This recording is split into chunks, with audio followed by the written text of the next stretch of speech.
Good morning everyone. I will be discussing about the administrative divisions and demographics of BARM or the Bangsamoro Autonomous Region in Muslim Mindanao.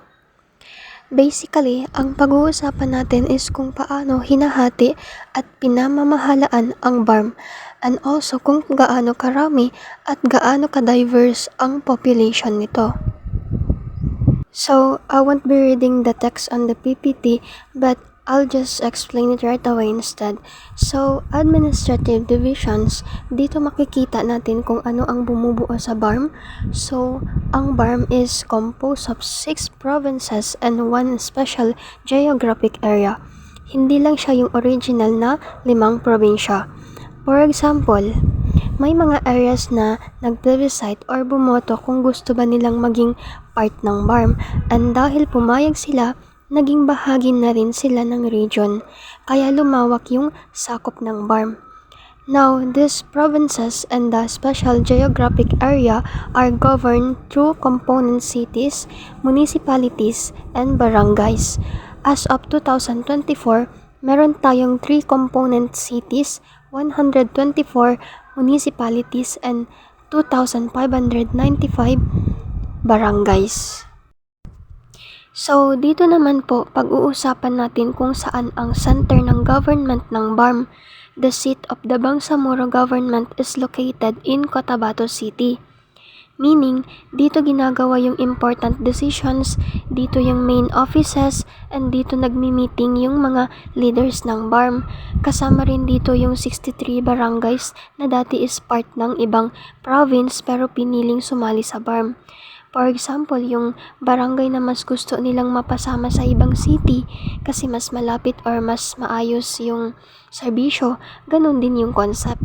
This setup from provinces to cities or municipalities down to barangays helps the government to function better. Halimbawa, kung may problem sa tubig sa isang barangay, hindi na kailangan dumiretso agad sa regional office. Pwedeng sa barangay muna, then municipality, then province. So, mas mabilis yung action. So, for this slide, lilipat naman tayo sa demographics.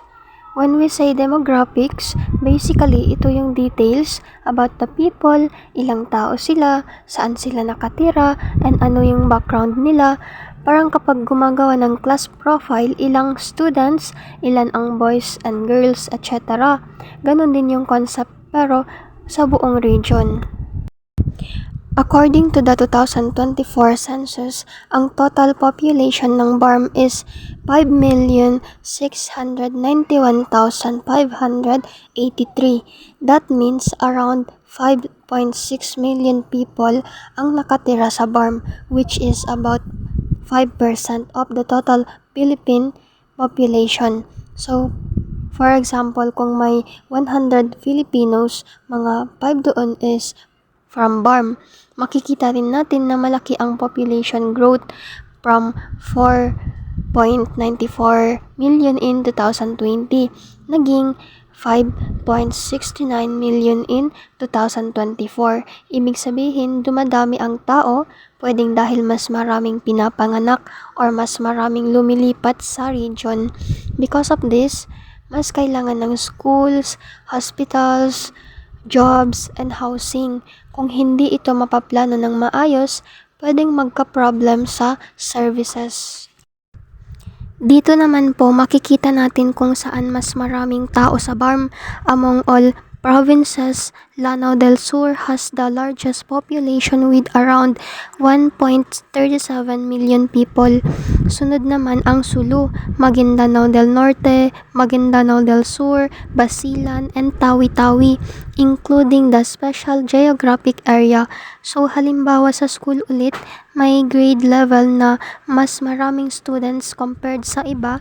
That means mas kailangan nila ng classrooms or teachers. Also, very important dito is yung cultural diversity ng BARM. Maraming Muslim or Moro groups, may indigenous peoples, and may settlers from other regions. Iba-iba rin yung languages and traditions nila. So, halimbawa kung gagawa ka ng government program, hindi pwedeng one size fits all.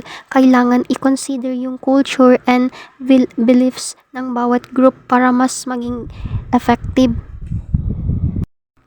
So, to conclude, ang administrative divisions ng BARM help organize governance, habang ang demographics naman help us understand the people living in the region.